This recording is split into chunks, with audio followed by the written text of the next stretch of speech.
Bonjour et bienvenue dans votre météo de cette première quinzaine de mars.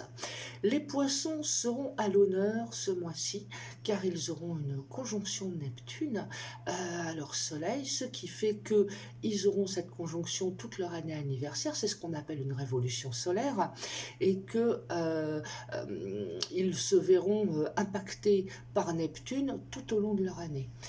Neptune, c'est la planète de l'intuition, c'est la planète de la créativité. Vous verrez donc votre intuition qui sera beaucoup plus forte, votre créativité exacerbée. C'est le moment pour vous de faire de nouveaux projets, de changer de vie, d'aller de l'avant et de mettre en action tout ce que vous aviez mis derrière auparavant. Et bien, cette année, c'est le moment de prendre les choses en main et de changer de vie et d'aller de l'avant.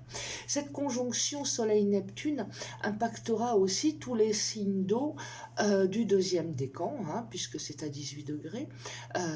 Deuxième décan, fin du deuxième décan, début du premier, on va dire, du dernier décan, des signes d'eau. Donc, ce sera bon pour les cancers et les scorpions qui verront aussi leur vie impactée par ce Neptune et qui prendront les choses en main, qui seront plus intuitifs, qui changeront de vie, qui auront envie de faire plein de choses là ce mois-ci. Donc, suivez votre intuition, vos envies, vos désirs et foncez parce que ce Neptune est quand même très, très positif pour vous.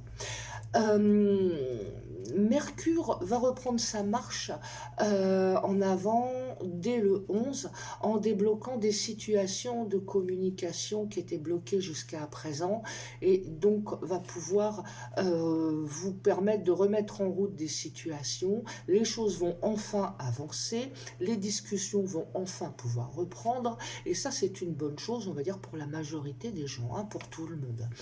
Vénus passe en Taureau ce mois-ci, dès le 6, apportant plus de tendresse, de sensualité, de câlin doudou dans les relations des premiers décans des Poissons, Capricorne, Vierge et Cancer, qui verront un regain d'amour, de passion, sinon même une rencontre fulgurante, puisque bon, ils seront en bon aspect d'Uranus dans leur vie. Attention cependant pour les Scorpions, les Lions et les Verseaux du tout début, car là c'est la crise et la situation pourrait être bloquée pendant pratiquement tout le mois. Donc ces signes-là, calmez-vous, calmez le jeu, parce qu'autrement vous avez droit à une rupture ou alors à de gros clashs franchement désagréables. La pleine lune du 9 est en Vierge ce mois-ci. Elle impactera surtout les deuxièmes décans des Capricornes, Taureaux, Scorpions très positivement grâce à un trigone, un soutien de Mars, qui va leur apporter plus de vitalité, du courage, envie d'aller de l'avant, plus de travail, donc une bonne pêche pour ces signes-là.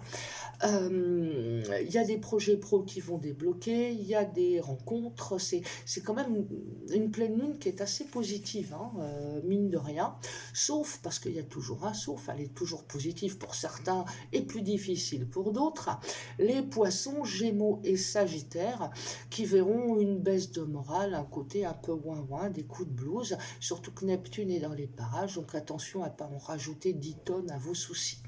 Voilà pour cette météo de la première quinzaine de mars et je vous souhaite une belle journée. À bientôt. Au revoir.